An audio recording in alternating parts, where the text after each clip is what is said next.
trusted sources of knowledge. The long view, I think, is what's really important just now.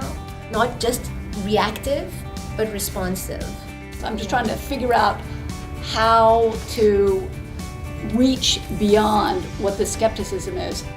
We still need scholarship, and we need people to be respected scholars so that their voice and their knowledge can be heard.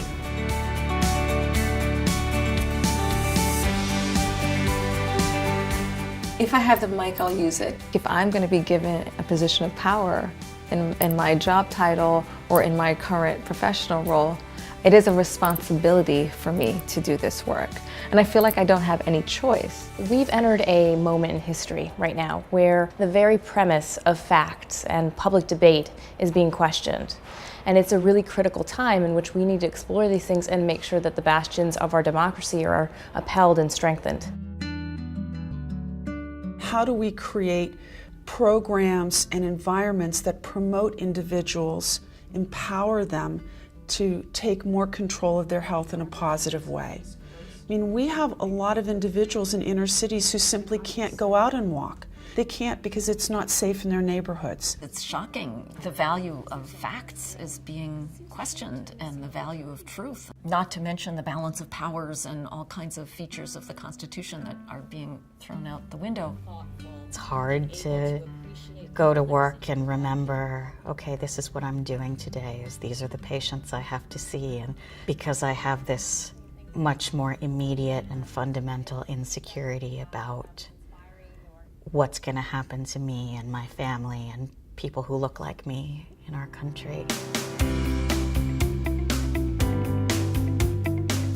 It's really very critical for us to own the importance of evidence and the role of science and empiricism in informing the way we conduct policy, the way we think about allocation of resources. There are endless ways in which science can help the world be a better place. And so as scientists, I think we have to claim that space with confidence. In this particular moment, we have an obligation to heed very, very, very strong to the mechanisms that are put in place in our disciplines to assure factualness and responsibility and a kind of unbiased and accurate presentation of knowledge. We can no longer just depend on the authority given to us by the names and institutions that come next to or below our name.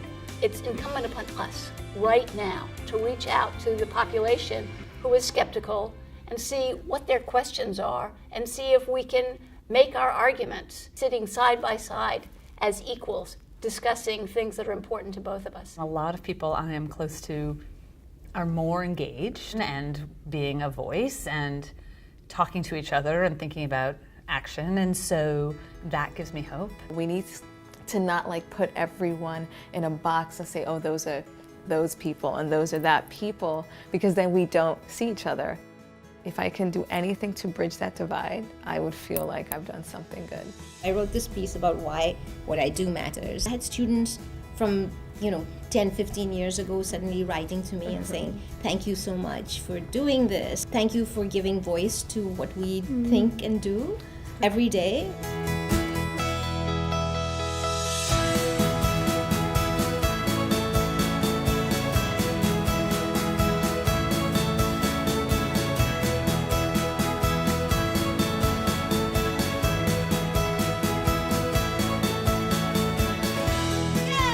One thing that we learned from the November 8th election is that if you have the expertise and credibility to get your ideas out into the world, then there's nothing that should stop you now. The ideas that we put out in the world are the blueprint for the culture that we get. It's about which wars we fight, which diseases we fight, who will go to college, who will go to prison, who the police force will protect, who the police will see as a threat, who will go down in the history books, and who will shape our future. Creating solutions, not dwelling on destruction, not closing ideas out or shutting them down. And that's really the only way any culture can move forward.